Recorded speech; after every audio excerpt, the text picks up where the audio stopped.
Tuhan Allah Bapa di surga, kami bersyukur kepadamu. Pada hari ini kami boleh mengikuti koinonia. Tanya jawab telah berlalu. Mohon agar tanya jawab tadi itu akan meningkatkan keimanan kami kepadamu.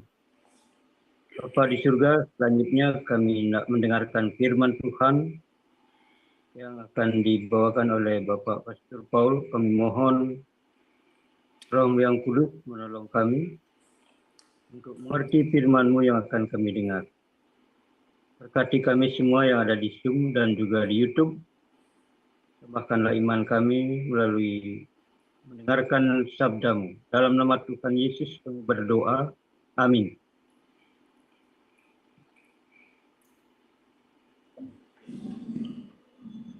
Yang baca siapa ini? Ibu Marjuni dan Pak Daumara. Silakan Bu Marjuni. Wahyu 6, bukan Wahyu 3. Wahyu 6, satu pasal, dan Wahyu 13, satu pasal. Oke. Bu Marjuni baca Wahyu 6, Bu Pandamara baca Wahyu 13 ya.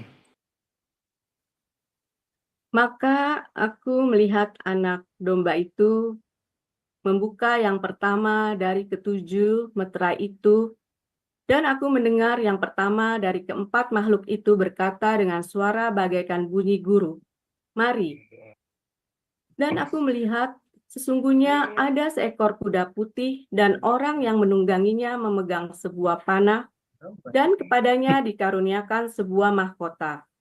Lalu ia maju sebagai pemenang untuk merebut kemenangan. Dan ketika anak domba itu membuka meterai yang kedua, aku mendengar makhluk yang kedua berkata, "Mari." Dan majulah seekor kuda lain, seekor kuda merah padam, dan orang yang menungganginya dikaruniakan kuasa untuk mengambil damai sejahtera dari atas bumi, sehingga mereka saling membunuh, dan kepadanya dikaruniakan sebilah pedang yang besar. Dan ketika anak domba itu membuka meterai yang ketiga, aku mendengar makhluk yang ketiga berkata, "Mari." Dan aku melihat sesungguhnya ada seekor kuda hitam dan orang yang menungganginya memegang sebuah timbangan yang di tangannya. Dan aku mendengar seperti ada suara di tengah-tengah keempat makhluk itu berkata, "Secupak gandum sedinar dan 3 cupak jelai sedinar. Tetapi janganlah rusakkan minyak dan anggur itu." Dan ketika anak domba itu membuka meterai yang keempat, aku mendengar suara makhluk yang keempat berkata, "Mari."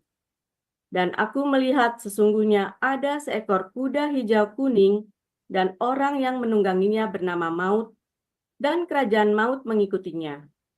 Dan kepada mereka diberikan kuasa atas seperempat dari bumi untuk membunuh dengan pedang, dan dengan kelaparan dan sampar, dan dengan binatang-binatang buas yang di bumi. Dan ketika anak domba itu membuka meterai yang kelima, aku melihat di bawah mezbah jiwa-jiwa mereka yang telah dibunuh oleh karena firman Allah dan oleh karena kesaksian yang mereka miliki.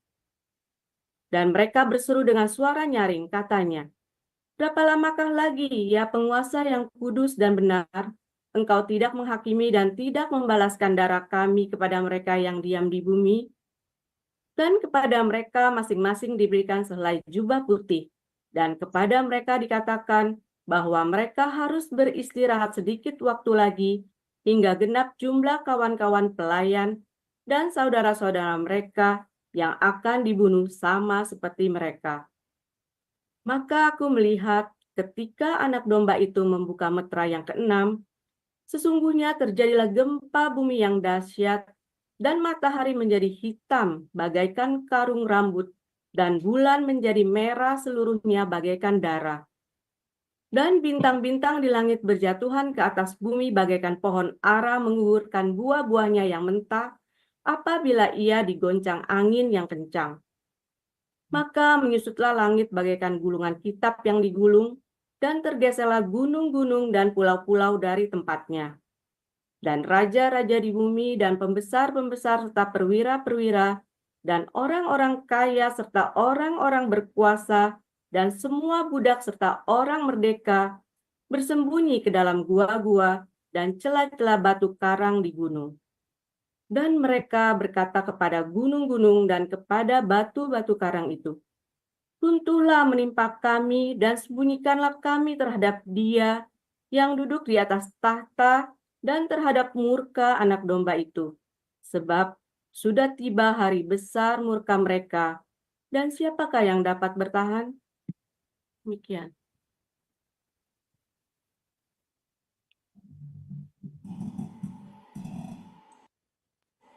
Ya, langsung pada Mara.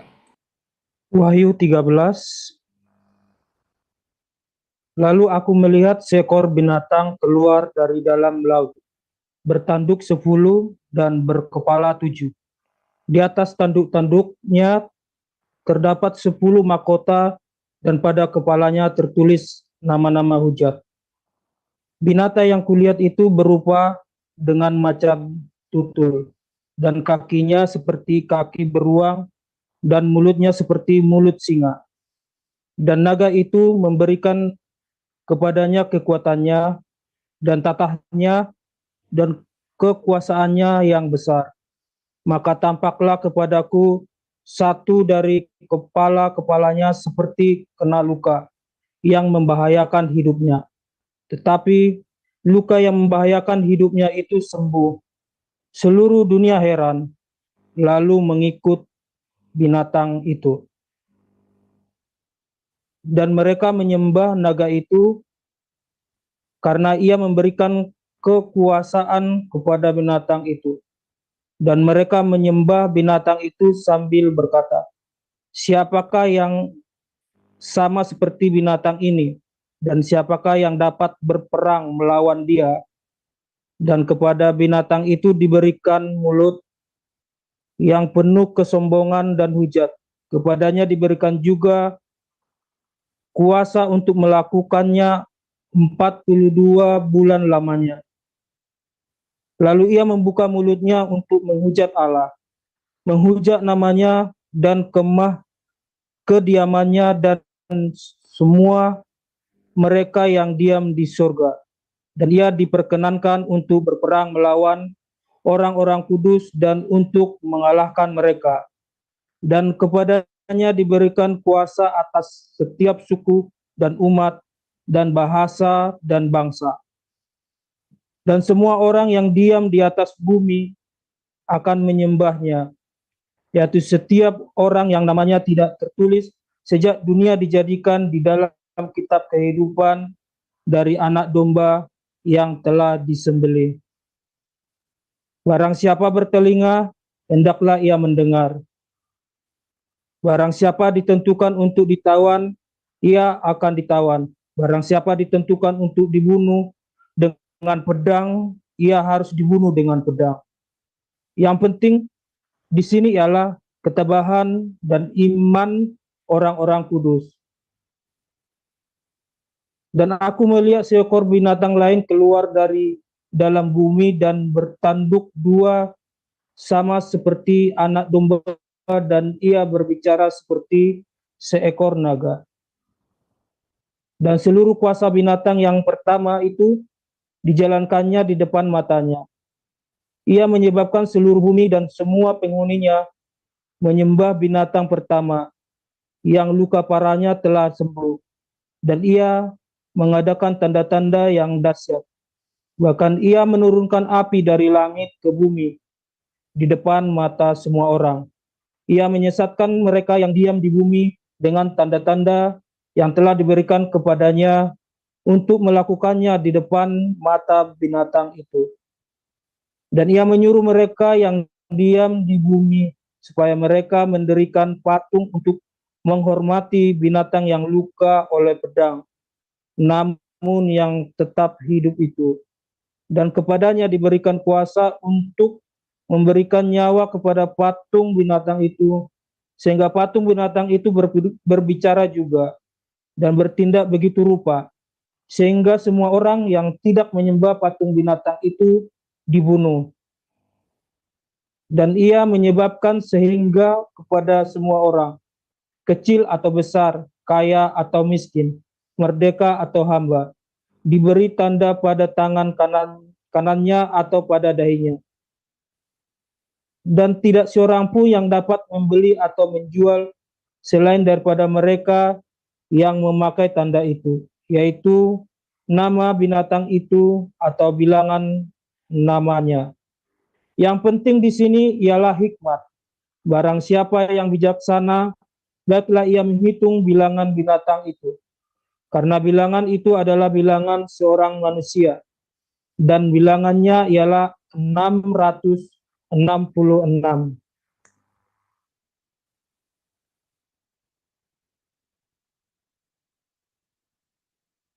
Oke, terima kasih Bu Marjuni dan Pak Damara.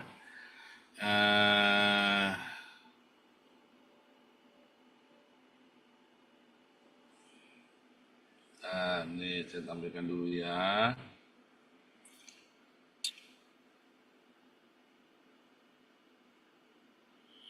Saya akan mengulang sedikit ya, bilangan 666 ya.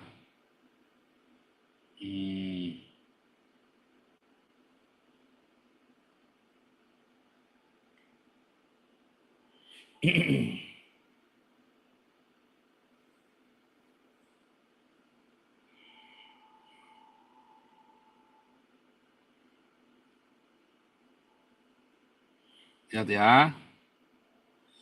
Tidak seorang pun yang dapat membeli atau menjual selain daripada mereka yang memakai tanda itu, yaitu nama binatang itu atau bilangan namanya. Ya. Terus yang penting di sini ialah hikmat. Barang siapa bijaksana, baiklah ia menghitung bilangan binatang. Dihitung ya, bilangan binatang itu. Karena bilangan itu adalah bilangan seorang manusia. Dan bilangannya ialah 666, bukan 666. Ingat-ingat ya, masih ada saja ya yang bilang 666. Ya, dan saya tidak akan henti-hentinya bicara tentang 666, bukan 666. Ya, bukan 666, bukan. Ya, 666. Aduh, bukan triple six. Ya. Ya, ini ya, the number is, ya ini bukan 6666 ya kalau Anda lihat ya, bukan seperti itu 666 begitu. Tapi kalau Anda melihat ya, bentar.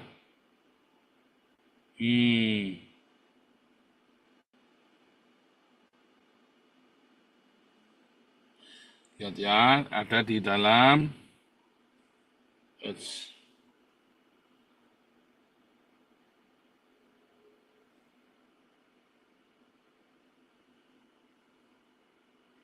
lihat ya, Revelation.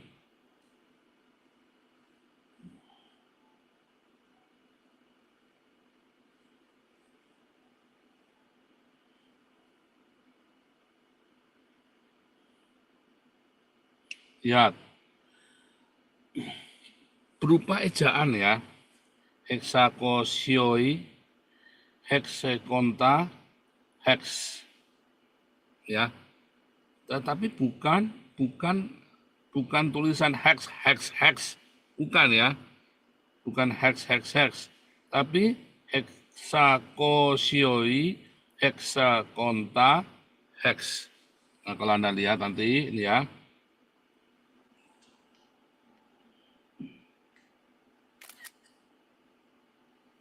ini 666. Nah, sekarang kalau kita lihat di dalam abjad Ibrani ya, abjad atau bilangan Yunani.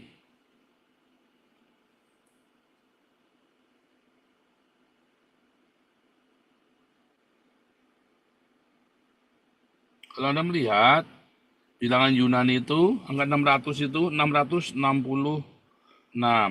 ya. Maka dia nulisnya bukan 666 Saudara ya. Maka dia nulisnya akan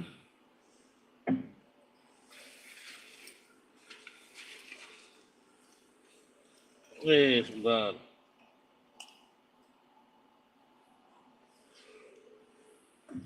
Ini ya.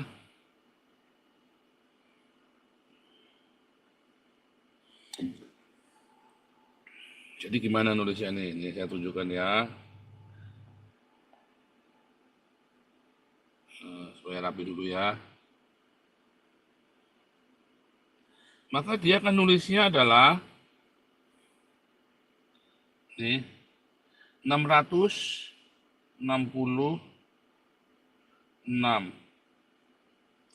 Nulisnya begitu tuh saudara, ya.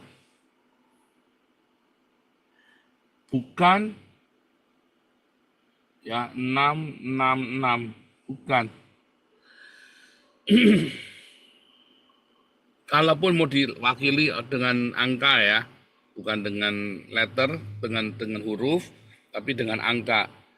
Ya, maka bukan 666, bukan. Karena dia adalah mewakili sendiri-sendiri. Ya, mewakili sendiri. Ya. Nah, maka kalau kita melihat, kita balik lagi, kata 666 itu bukan 666. Anda tidak bisa menggunakan barcode ya untuk mewakili barcode ya. Contoh barcode kan ini nih, barcode nih. Contoh nih. Barcode. Nah, barcode ya misalnya nih. Nah, misalnya nih Anda lihat nih. Dalam barcode itu ya ini mewakili angka 6 nih. 666. Bukan begitu, saudara ya. Dulu sempat ya, wah saya terobsesi ya. 666 tuh, setiap barcode pasti ada pemisahnya. Ada bar pemisah ini, 6666. Bukan begitu juga ya, saudara ya. Karena itu 666. Ya, ini kan mewakili angka 6 nih, barcode yang double begini kan. 2 ini kan. Nah, bukan itu juga ya, kalau Anda lihat.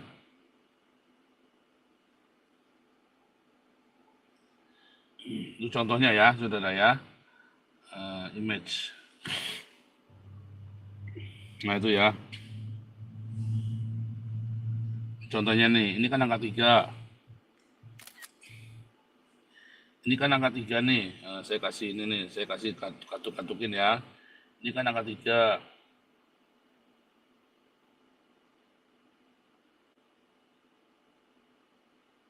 Ini adalah angka 6.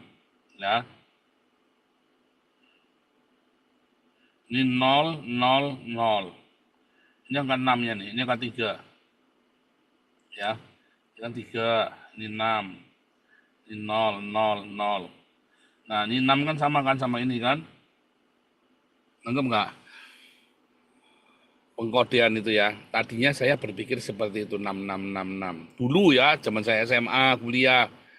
Ya sekarang sudah doktor teologi ya, sudah cara ini beda ya. Nah, kita kembali ke sini ya. Di situ nanti ada namanya ya karakma. Karakma itu adalah sebuah tanda karakma. Karakma itu apa? Tanda apa? Tato, saudara. Ditato, sculpture, engraving, stamp, sign. Itu ditato intinya. Ya, ditato. Jadi bukan dimasukkan. Karena apa? Harus ada engrave. Ya, ada engraving. Diukir tangannya.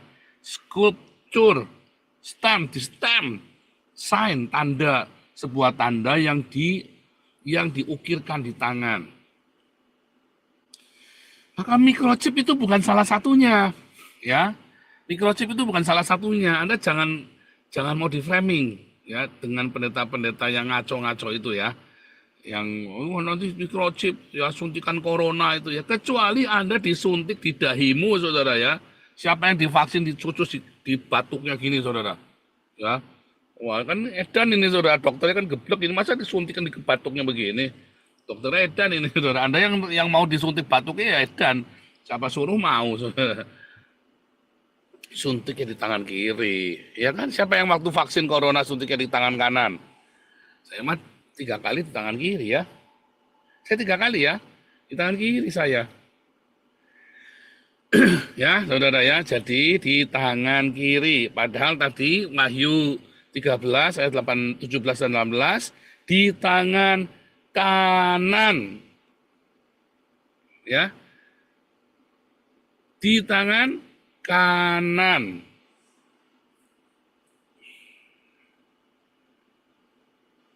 Kembali ya. Nah, itu kita kembali sini, saudara ya. Polisi ada temukan lambang ISIS di Kupang, simbol ya. Nah, ini simbolnya ya, yang di tengah itu ya. Yang di tengah yang hitam itu. Terus.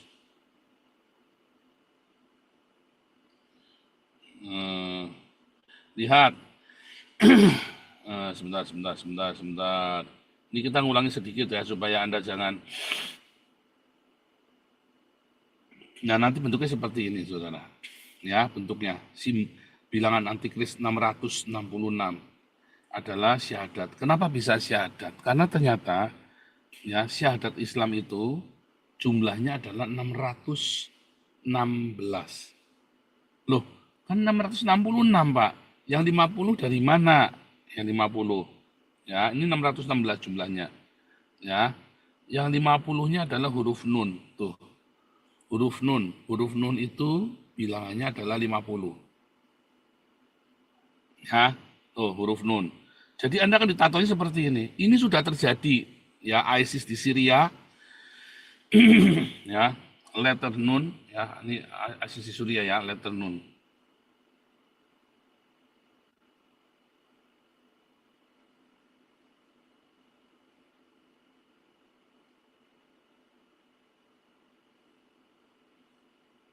Nah, mungkin ada ya, mungkin masih ada beritanya ya. The letter nun, ya. Nah, ini ya. The house of Moroccan Christian is marked with Arabic letter nun. It is the first time in Morocco that a house is marked with the symbol of Iraq persecuted Christian. Dibawa dari Irak ya, dari Syria itu ya, dari ISIS itu. We are not discouraged and we pray for God's protection. The Moroccan Christian YouTuber. Ya, a house of Moroccan Christian. Tuh, ditandain tuh loh, saudara. Ya. Jadi nanti tandanya nggak perlu lengkap, tapi cuma ditempel aja satu itu sudah mewakili. Ya. Sudah mewakili. Tapi bisa juga lengkap, ya. Nah, karena apa, saudara? In the morning, October 9, Rakis discovered that someone has painted the Arabic letter nun on the front of his house in Agadir. Ya, the sign publicly pointed him out as a Christian. At the time, the Lord spoke to me with word found in John 16. You will have tribulation, but you will overcome, and your heart will be full of my presence. I had no fear, but I felt honor. Rakil told Spanish news website Protestante Digital from his new home. Ya, ini adalah ditandain sama orang Islam pakai huruf nun ini ya, saudara ya. Pakai huruf nun artinya Nasrani, N, huruf Nasrani. Nah, kalau kita lihat, ya, lihat.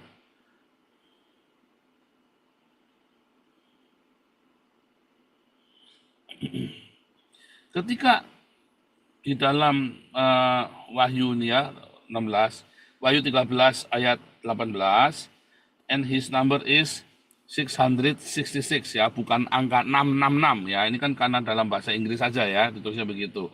Tadi harusnya adalah bentuknya sudah saya tunjukkan tadi ya. Nah, lihat. Bahasa aslinya dalam minuskul 115, I115 ya, di dalam yang ditemukan oleh Irenaeus. Irenaeus itu adalah muridnya Apolos, muridnya Yohanes ya, Yohanes murid Yesus yang menyandarkan kepalanya di bahu Yesus ya.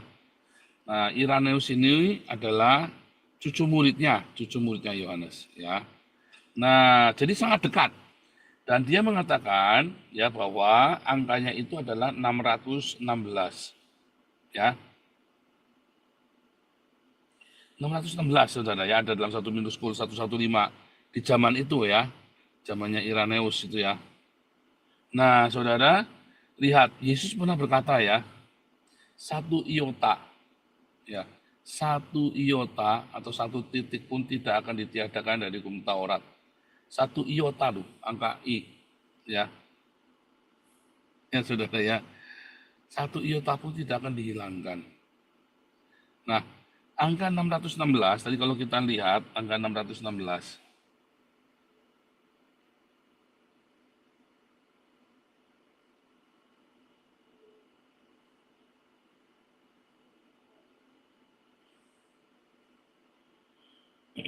Ya. Untuk membentuk angka 616, maka dia akan pakai apa, saudara? 600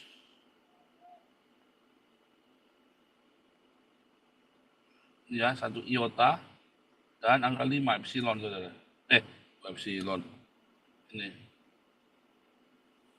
Ya. Pakainya iota dia. Maka tulisnya kan begini, saudara.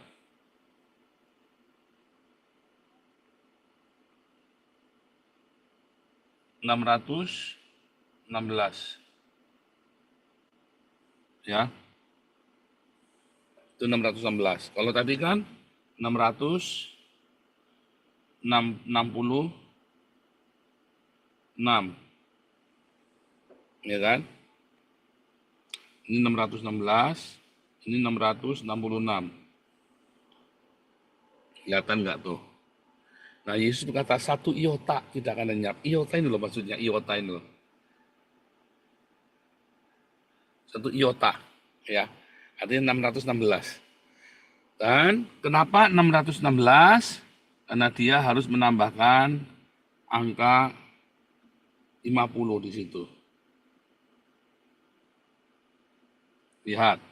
Tulisan la ilaha illallah itu, ya la ilaha illallah Muhammad Cabulullah itu, saudara, kalau dihitung, la ilaha itu, ya, lam, alif, alif, lam, ha.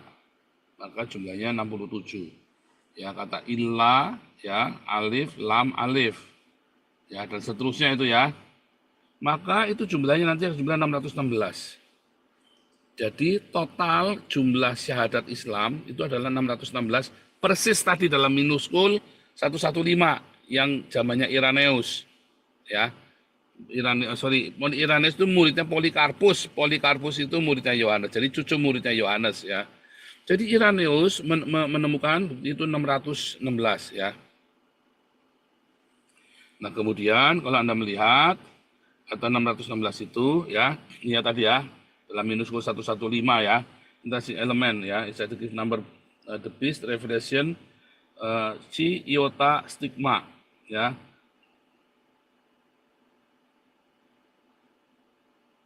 Bukan chi, sigma, chi, si dan stigma ya. Tapi chi iota stigma 616. Nah, kelihatan nggak tuh ya? Chi ya, chi, si sama stigma. Dibandingkan chi, iota sama stigma. 616 atau 616 itu ya. Nah, ini ada di dalam ini minuskul 115. Nah, kemudian ya, berarti angka 50-nya dari huruf nun. Nah, ini huruf nun ya. Jumlah huruf nun. Kelihatan nggak tuh?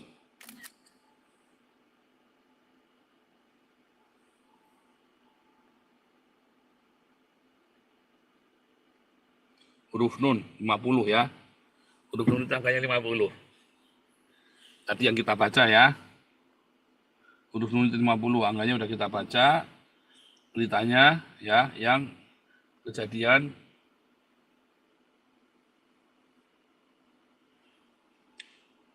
ya, dikasih huruf nun ya di rumahnya si orang Kristen, artinya Nasrani.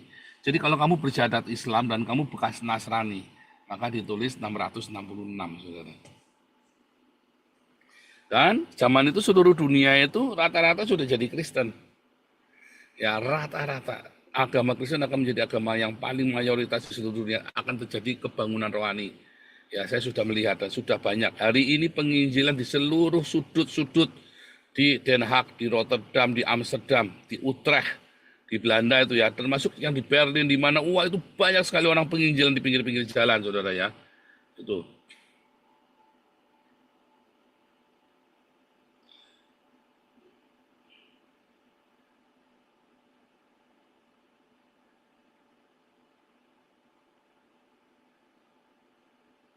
Ya. Ini letter nun.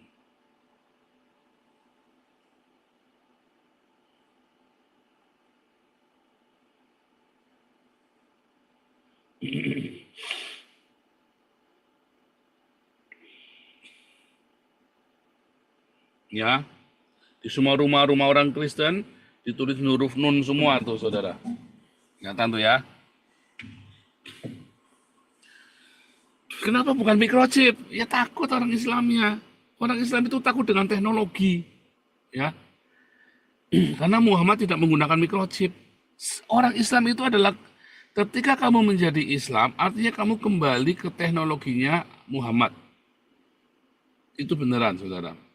Makanya tadi di dalam Wahyu 6 yang akan dibunuh dengan pedang, saudara ya.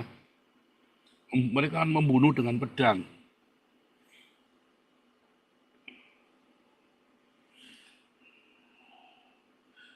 Yang Wahyu 13 tadi ya. Dengan apa, saudara? Berperang ya. Mana nih? Yang dengan pedang tadi mana ya? Wahyu 6 ya, sorry ya. Wahyu 6 ya. Wahyu 6 tadi ya. Wahyu 6.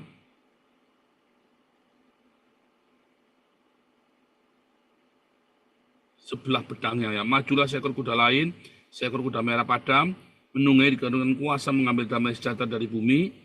Mereka saling membunuh dan kepada dikandungkan sebilah pedang yang besar. Pakai pedang ya, saudara ya. Dan orang yang sampai hari ini masih membunuh dengan pedang ya orang-orang Islam ini. Ya kan? Mau dia pegang AK-47, pasti dia pegang pedang. Karena menyembelih orang itu, wah itu tuh pahalanya luar biasa itu. Yang kalau nyembelih orang ya.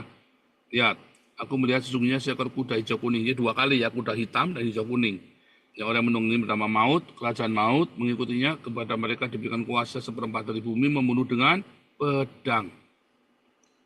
Ya, dengan pedang. Lalu Anda lihat dalam Wahyu 7, kemarin kita udah baca.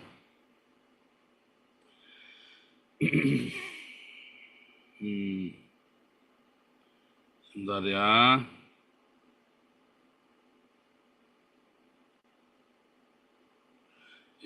Bukan ini, sorry, yang dipenggal kepalanya.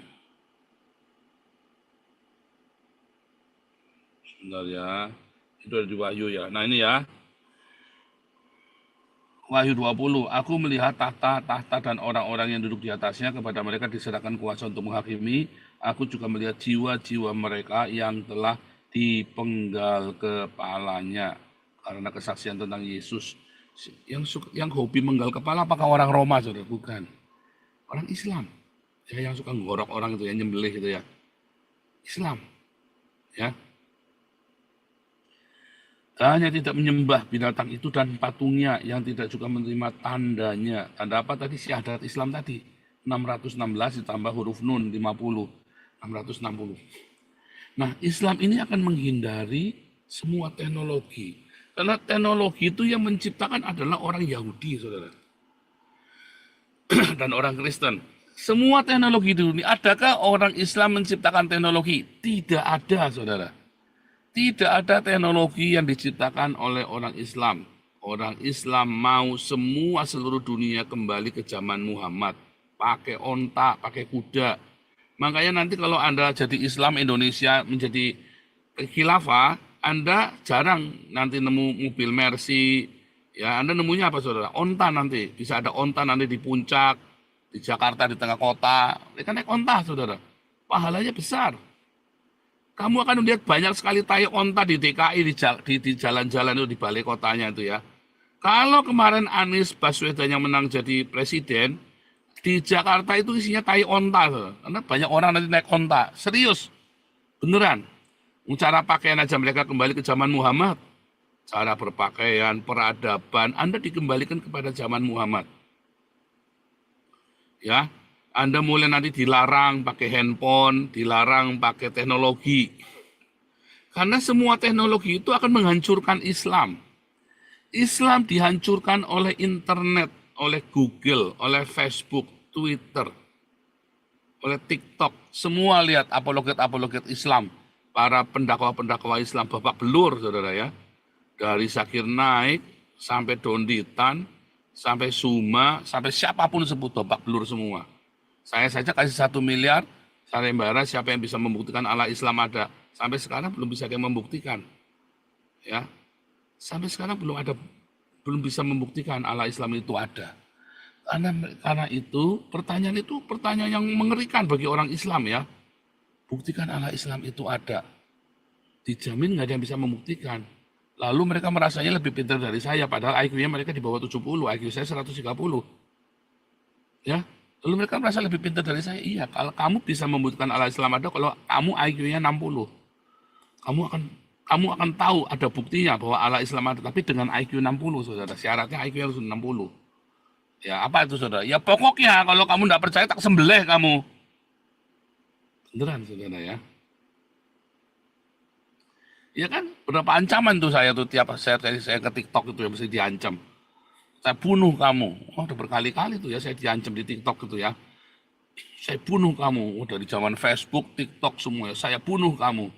Ya begitulah Islam. Ya. Mereka tidak akan bisa membuktikan kecuali IQ-nya 60 lalu mereka bilang ini buktinya saya bunuh kamu. Iya kan?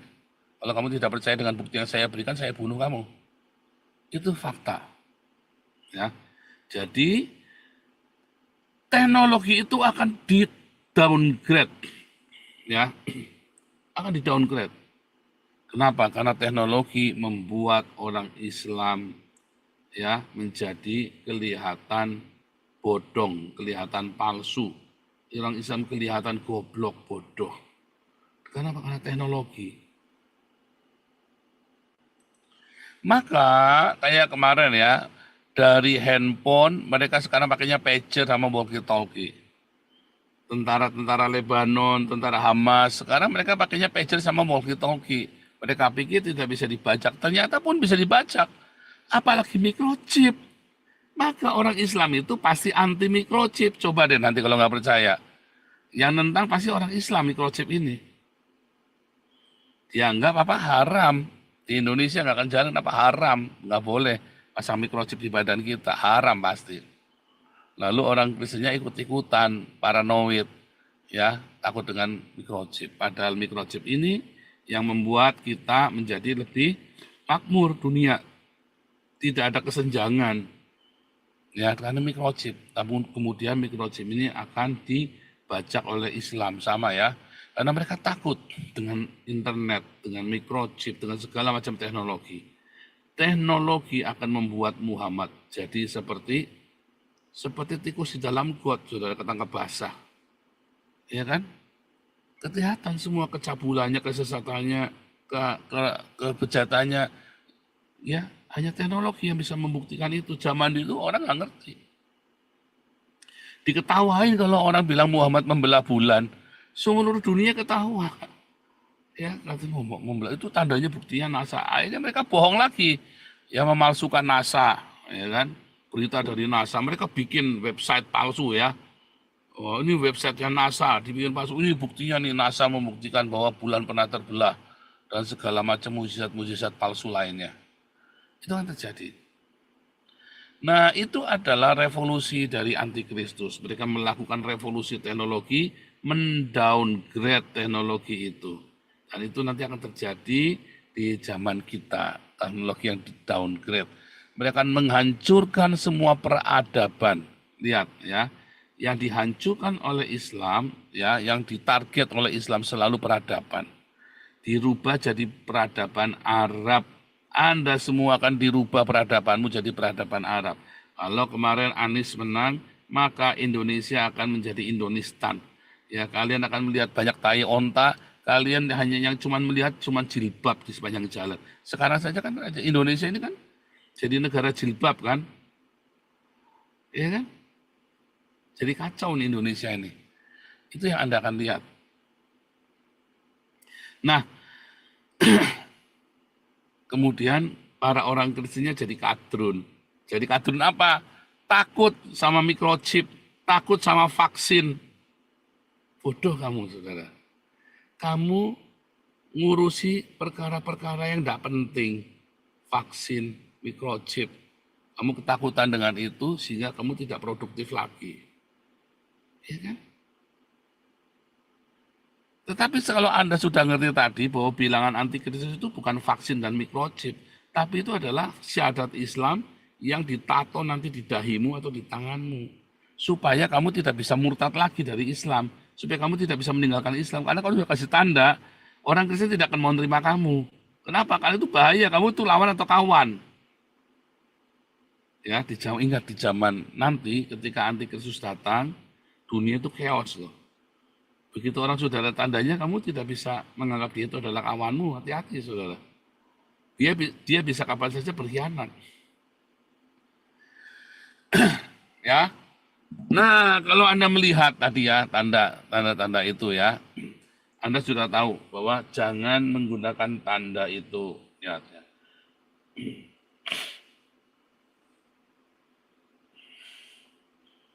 Lihat ya.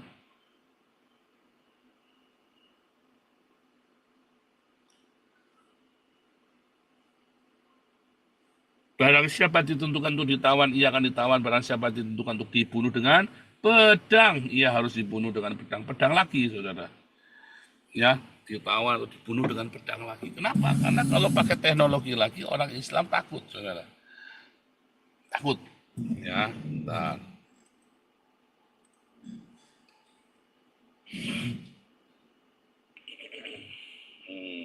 Ya.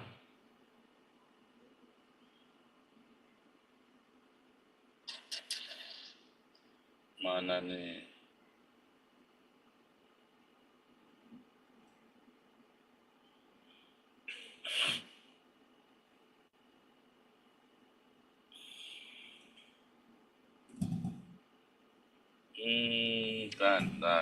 Saya mau tunjukkan ke Anda ya. Nanti sambil ngobrol ya. Jadi saudara, ya, kata kunci pedang itu sangat penting ya. Sampai sekarang, sampai dengan hari ini, Anda lihat orang Islam di Eropa pun, di Amerika pun, begitu mereka bilang jihad, mereka bawa pedang. Mereka tidak akan bawa. Kenapa? Karena kalau bawa senjata pasti dirahasia. Kalau bawa pistol atau bawa senapan, kalau bawa pedang enggak, ya. Dianggap seni kan. Tetapi begitu dia turun ke jalan bawa pedang rame-rame, itu mereka itu sudah kerasukan setan. Dan itu sudah terjadi di Indonesia juga kan. Di Indonesia mereka semua selalu bawa kemana-mana bawa pedang, bangga sekali. Ya, teknologi pun sama di downgrade ya. Anda mulai dilarang ya, dilarang nonton TV, nanti dilarang ini, dilarang main musik, ya kan? Itu kan sudah mulai di Indonesia dilarang main musik kan. Keyboard, gitar semua digebuk-gebuk, dihancurkan. Sudah mulai tuh. Serem ya saudara ya. Itu terjadi nanti. Bentar.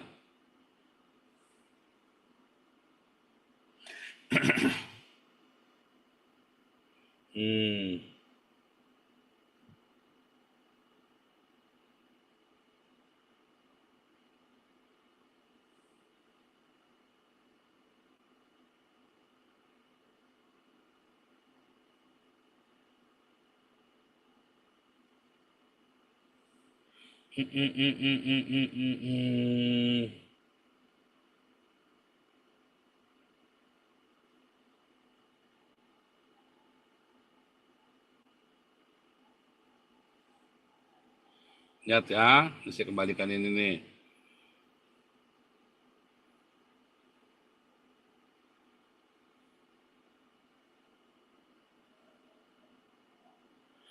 Beberapa orang Islam sangat pede bahwa ya orang Yahudi itu berlindung kepada orang Islam ya. Tapi sebenarnya saudara ini ya dalam ini counter myth, itu adalah mitos Islam and the Jewish mitos. Ini di counter. Katanya orang Yahudi itu berlindung kepada orang Islam waktu zamannya pogrom, aniaya orang Yahudi di Eropa. You know, my brethren, saudara-saudaraku, ya, to an account of our sins, God has cast us into the midst of these people, the nation of Ismail, katanya ya, bangsa-bangsa Islam ini karena kita dikutuk, ya. Who persecutes us severely. Dia menyiksa kita, menganiaya kita dengan luar biasa. Ya, who devises ways to harm us and to debase us. No nation has ever done more harm to Israel. Sekalipun orang Eropa, saudara, tidak pernah ada sebuah bangsa yang mencoba menghancurkan Israel seperti orang-orang Ismailit ini. Karena kan orang-orang Islam ngakunya kan bangsa Ismail kan. Ya, thus, ya, wrote Maimonides to the persecuted Jews of Yemen late in the 12th century, abad ke-12, zamannya pogrom, ya, pogrom Spanyol. In recent years, the issue addressed by him has aroused new and impassioned interest, indeed a highly politicized debate. In books, articles, and public forum on the question, how did the Jews fare under Islamic rule in the Middle Ages? Ya, were they treated better than their brethren in Europe? Apakah orang-orang Islam memperlakukan orang-orang Yahudi di negara-negara Islam itu lebih baik daripada orang-orang Eropa? Apakah suasananya sama? Jika tidak, ya, Maimonides menyarankan worse than that of the persecuted Jews of Christendom. Jadi persekusi yang dilakukan oleh orang-orang Islam ini lebih parah daripada orang-orang Kristen menganiaya orang Yahudi, saudara. Ini ya, ini Anda cari bukunya Mark Cohen, ya. Anda bisa cari ini, ya, The Jerusalem Quarterly, jurnalnya nomor 38. Ya, penulisnya namanya Mark Cohen, judulnya Islam and the Jewish Myth, Counter Myth History, PDF. Cari ya, cari jurnalnya itu ya. Anda bisa lihat sendiri. Ini orang Yahudi, ini jurnal dari Haifa, saudara ya. Ini jurnal dari Haifa, kampus saya. Two radically divergent answers to this question have been offered. One is the well-known rather myth of the Jewish Islamic interfaith utopia, a golden age of toleration, political achievement, and of remarkably integrated cultural effluence. This myth was invented by 19th century European Jewish intellectual frustrated by tortuously slow progress of their own integration into Gentile society.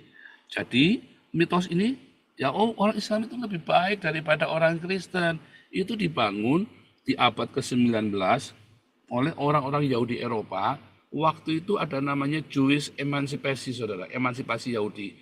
Mereka bilang, orang-orang Islam itu baik sama kita, supaya orang-orang Eropa itu, wah, kami ini berarti nggak baik dong. Maka kemudian orang-orang Yahudi ini diberi warga negara, karena orang Eropa ingin merasa lebih baik daripada orang Islam. Ya, itu jadi sebuah mitos yang dihembuskan. Ya, kayak orang dagang itu loh, kayak orang dagang. Oh, saya di sana dapat lebih murah. Ya, maka saya ke sana. Orang-orang Eropa melihat orang-orang Yahudi ini kaya-kaya raya, saudara. Jadi dia ingin orang Yahudi tinggal sama mereka. Karena kaya raya. Dia mau ambilin duitnya orang Yahudi. Jadi, orang sana di Maroko sana lebih baik daripada kalian di sini. Nah, itu tulisan-tulisan itu. Kan kalau tulisan-tulisan di Maroko nggak ada yang mengakui. Tapi tulisan orang Yahudi yang ada di Eropa itu diakui. Jadi orang pada nggak tahu tulisannya Maimonides yang lain yang dia marah sama orang Islam, ya, yang tadi ya, tidak ada, 2 kali disebut ya, tidak pernah orang Eropa memperlakukan kita orang Yahudi seburuk orang Islam ini memperlakukan orang Yahudi, saudara. Ya, gitu ya. Jadi ceritanya begitu asal usulnya. Jadi itu mitos. Anda boleh copy boleh di capture nih ini ya. Tuh saya kasih lengkap tuh. Anda boleh capture. Ya, untuk supaya Anda nanti bisa kalau orang Islam debat Anda ini nih, tunjukkan aja, saudara. Ya, para apologet Anda boleh capture ini ya. Sebentar, saya halamannya jelas tuh ya, di capture, saudara ya. Tuh, di capture. Ya, supaya bisa Anda kalau lagi debat, siapa bilang orang Islam memperlakukan orang Yahudi dengan baik? Lebih parah. Ya, lebih parah. Aduh, kacau nih.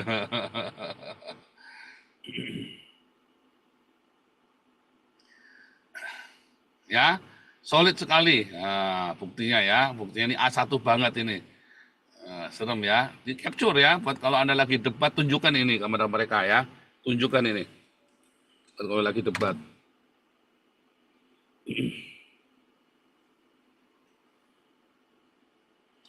Nah,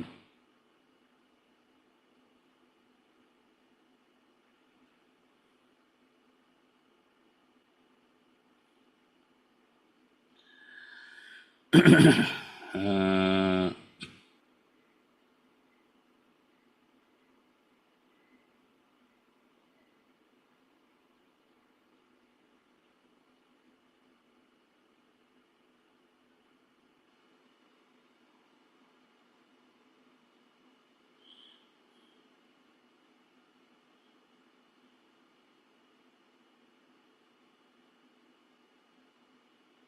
mm, mm, mm, mm, mm.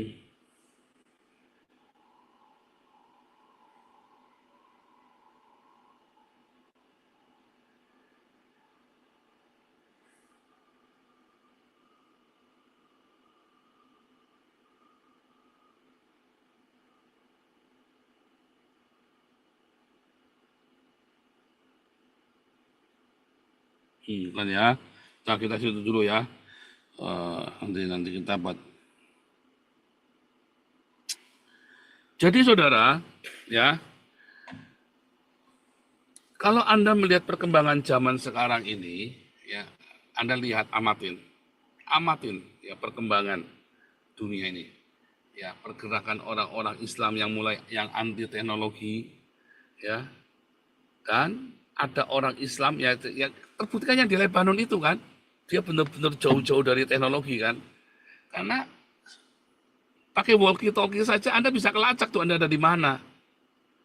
Ya, kayak si Haniyeh kemarin ditembak bisa akurat sekali kan, dibom kan, bisa akurat sekali. Ada yang bilang itu bomnya ditanam, ada yang bilang pakai roket. Saksinya banyak, masing-masing punya bukti. Tapi intinya menutup-nutupin, semuanya saling menutup-nutupin. Dan untuk teknologi itu ya, itu bukan Mossad yang lakukan kemarin ya, peledakan ribuan walkie-talkie, pager, laptop, dan handphone itu bukan Mossad. Itu cuma tukang radio bodol saja, saudara. Untuk melakukan itu cukup tukang radio, tukang servis radio aja bisa melakukan itu. Anda tahu itu Iron Dome itu yang bikin itu adalah mahasiswa Teknion. Mahasiswa itu Iron Dome itu yang bikin. Bukan profesor. Bukan orang yang wah harus bagaimana. Itu adalah produk dari mahasiswa-mahasiswa di Haifa. Teknion namanya ya, mahasiswa IT Teknion. Nah, tetapi orang Islam menjadi kontra. Dia takut dengan teknologi. Kenapa? Karena teknologi itu akan membuat mereka menjadi dibongkar. Makanya nanti satu-satunya teknologi yang punya ya cuman khalifahnya. Rakyatnya nggak punya. Dan itulah nanti yang akan disembah patung yang dapat bicara itu. Padahal itu kan artificial intelligence kan. Patung yang bisa bicara itu kan artificial intelligence, saudara.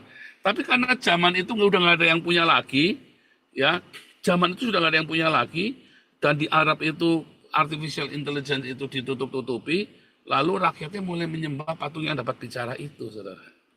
Ya kan? Artificial intelligence itu akan diumumkan dan yang punya itu hanya orang Islam, hanya satu orang saja, yang lain semuanya akan dibasmi, dimusnahkan. Anda yang pegang artificial intelligence hari ini, ChatGPT lah, apalah ya, semua kalau foto yang bisa nyanyi-nyanyi sendiri, Putin yang bisa joget-joget itu artificial intelligence. Atau Anda bisa tiba-tiba salaman sama Putin, pelukan sama Putin, ya kan? Nah, itu juga artificial intelligence. Nah, itu adalah bentuk revolusi ya yang akan menjadi kontraproduktif bagi antikristus. Ya. Jadi gunakanlah teknologi, saudara. Jangan gaptek. Orang-orang Islam, ayo gunakanlah teknologi. Karena nanti kamu akan sadar, ternyata Islam itu penuh dengan kebohongan. Jadi, ya dorong orang-orang Islam ini, dorong rakyat Indonesia, dorong seluruh dunia untuk punya teknologi. Anda jangan anti teknologi. Salah, saudara ya. Dorong. Karena teknologi ini akan membongkar baik, termasuk kepalsuan agama. Kalau Anda beragama dengan palsu, agama berretorika, ya. Oh nanti Tuhan tolong. Oh ya, termasuk orang-orang di gereja itu tadi ya. Oh, nanti Tuhan akan bikin mujizat. Mujizat palsu itu ya yang dilakukan oleh pendeta-pendeta itu akan dibongkar semua dengan teknologi. Jadi teknologi itu adalah salah satu kemampuan manusia untuk menghancurkan konsep-konsep Tuhan yang salah. Tanpa mereka sadari, saudara. Itu akan dibongkar semua dari teknologi. Sehingga ketika kamu punya iman yang benar, maka imanmu akan tinggal tetap. Iman yang benar adalah iman yang penuh dengan cinta. Ya, balik lagi 5 gadis yang bijak, 5 gadis yang bodoh. Teknologi itu akan membuat kasih semua orang akan menjadi pudar. Karena teknologi itu akan menghancurkan semua kepalsuan agama. Nah, kasih itu seringkali palsu, kasih di dalam agama itu. Kasih di dalam komunitas itu seringkali palsu, terbuktinya dalam konflik nanti. Kalian semua tadi kopdar, manis-manis, mukanya cakep-cakep begitu. Konflik, saudara, apa yang terjadi? Iya kan? Dari konflik lah kamu akan tahu kasihmu itu palsu atau enggak. Tadi saya pengen nanya tadi, mengapa Yesus tadi pertama agape lalu jadi filio? Iya kan? Disingkapkan, ternyata cintanya Petrus itu palsu. Iya kan? Petrus loh, cintanya Petrus ternyata palsu. Apakah cintamu palsu, saudara? Tuhan izinkan teknologi itu menghajar semua cinta-cinta yang palsu. Karena teknologi itu membuat kamu jadi less kontak satu sama lain. Ya kan? Kita nih, komunitas kita nih, bertemu karena Zoom. Ya kan kita enggak kali ketemu kan? Wah, kompak saudara di sini kan, di Zoom.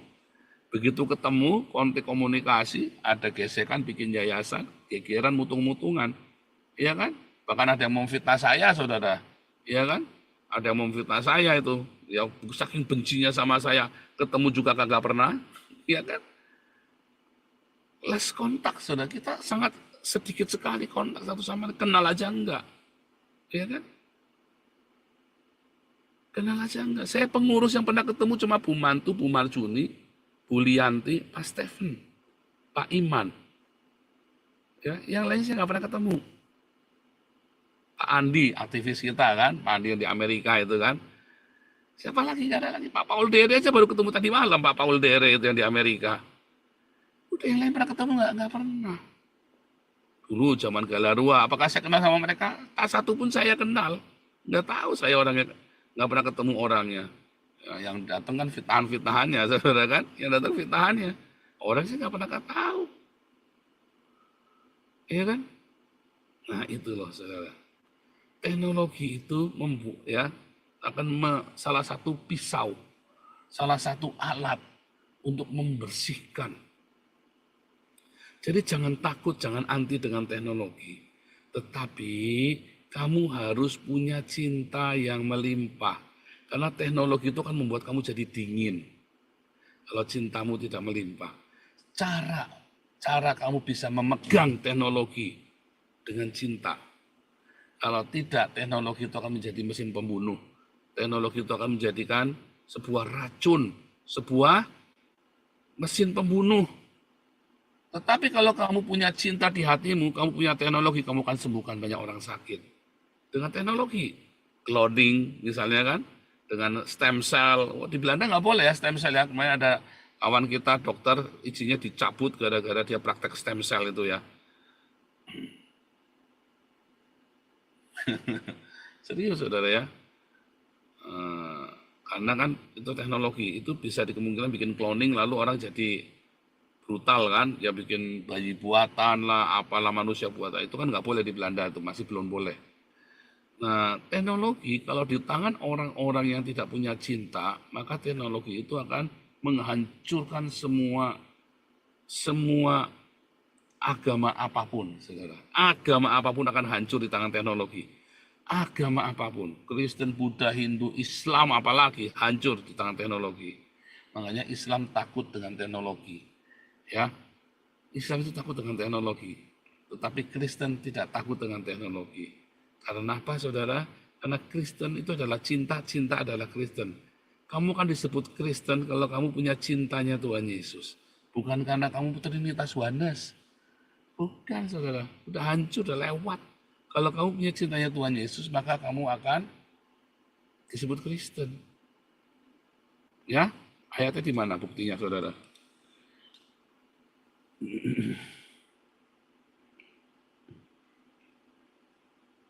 Ayat terakhir ya. Ini yang paling penting ya, saudara ya. Kamu akan disebut pengikutku, ayat 30. Aku memberitakan perintah baru padamu, yaitu supaya kamu saling mengasihi, sama seperti aku telah mengasihi kamu, demikian pula kamu harus saling mengasihi. Dengan demikian, semua orang akan tahu bahwa kamu adalah murid-muridku, jikalau kamu saling mengasihi. Kamu akan disebut pengikutnya Yesus, murid-muridnya Yesus, sebut Kristen, kalau kamu saling mengasihi, saudara. Bukan dengan perkataan, bukan dengan bacot, tapi dengan tindakan. Perhatianmu, care each other, ya, share each other di dalam kekudusan tentunya, di dalam kekudusan. Bukan nafsu loh ya, saudara ya. Bukan sharing istri. Oh, enggak boleh, hati-hati kamu saudara ya. Hati-hati, jangan inginkan istri orang lain. Ingat saudara ya, jangan ingin istri orang lain. Jangan pernah kamu kepengin punya istrinya orang lain. Ya, karena itulah dosa perzinahan dan penyembahan berhala. Kutuknya berturun-turun. Ya, serius saudara ya. Kalau Anda menginginkan istrinya orang lain, ya kan? Itu jelas. Ya, itu saya benar-benar hati-hati ya, wanti-wanti kepada Anda. Jangan pernah Anda membayangkan istrinya orang lain menjadi milikmu. Jadi kasihmu itu harus kasih yang dengan kekudusan. Kamu akan disebut pengikut Kristus kalau kamu saling mengasihi. Ya, saudara ya. Makanya tadi, Petrus tadi, ya kan, lihat ayat 13 ya. Petrus berkata pada Yesus, Tuhan, kemana kau pergi? Ke tempat aku pergi, engkau tidak mengikut aku. Kata Petrus padanya, Tuhan, mengapa aku tidak dapat mengikut engkau sekarang? Aku akan memberikan nyawaku bagimu. Jawab Yesus, kamu mau berikan nyawa bagiku? Tak mungkin. Kata Tuhan kan begitu kan. Sebelum ayam berkokok kamu sudah menyangkal aku 3 kali. Makanya kemudian tadi Petrus ditanya sama Yesus, kamu agape sama aku. Kenapa? Karena agape itu artinya apa saudara? Dalam Yohanes 15. Tadi ya pertanyaannya siapa tadi ya? Saya lupa tadi. Yohanes 15, tidak ada seorang pun mana?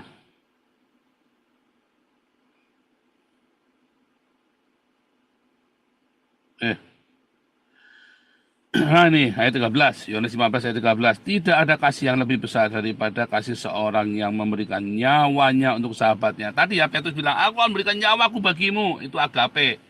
Tapi ternyata apa saudara? Begitu tanya, kamu muridnya ya? Wih. Kenapa saudara? Itu juga sama. Teknologi itu ya, karena teknologi itu kasih kebanyakan orang akan luntur. Kan tidak perlu ketemu lagi. Tapi cinta yang sejati yang kamu miliki, semakin cintamu melimpah, kamu tidak perlu takut dengan apapun, saudara. Ya? Kamu tidak perlu takut dengan apapun. Petrus ditanya, kamu agape sama aku? Enggak Tuhan, aku filio. Tuhan tahu, ternyata aku enggak. Aku sesumbar, aku agape, ternyata aku cuma filio. Aku ini hanya kepengen tenar saja. Aku ini hanya kepengen disembuhkan saja. Aku ini hanya kepengen uang misalnya. Mengapa kamu ikut Yesus, saudara? Kamu agape kah? Mengapa saya ikut Yesus? Sama kan, saudara kan? Kita harus jujur pada diriku sendiri. Ya kan, kita semua harus jujur pada diri kita sendiri. Mengapa kamu hari ini bersama dengan kita? Apakah kamu agape atau karena filio? Kamu ada maunya. Filio itu kan cinta yang ada maunya. Ya kan, ada buntutnya, ada take and give. Kamu agape sama aku? Buang kali. Enggak Tuhan, aku filio. Tuhan tahu aku filio.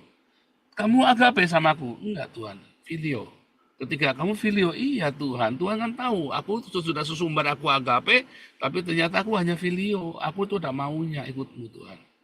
Hari ini kan saudara ya, jangan-jangan Anda nggak agape sama Tuhan Yesus. Begitu gesekan dikit Anda mutung, tersinggung, ngamuk. Saya nggak ikut-ikutan, malah saya dibawa-bawa lagi, difitnah juga.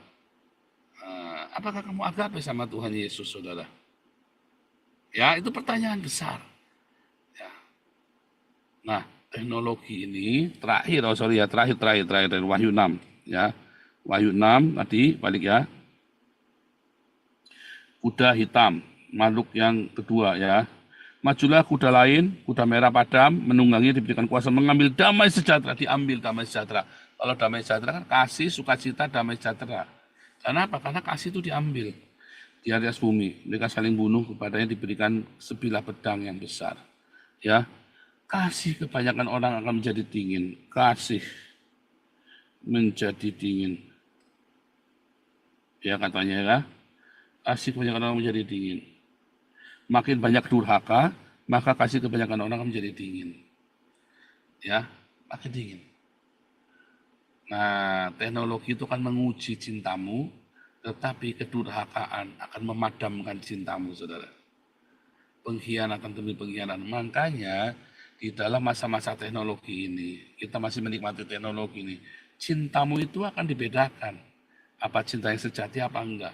Bagaimana? Kita ketemu di Zoom, Anda punya teknologi untuk mematahkan semua mitos-mitos, semua dongeng-dongeng di kepalamu, sehingga yang tersisa hanya cinta.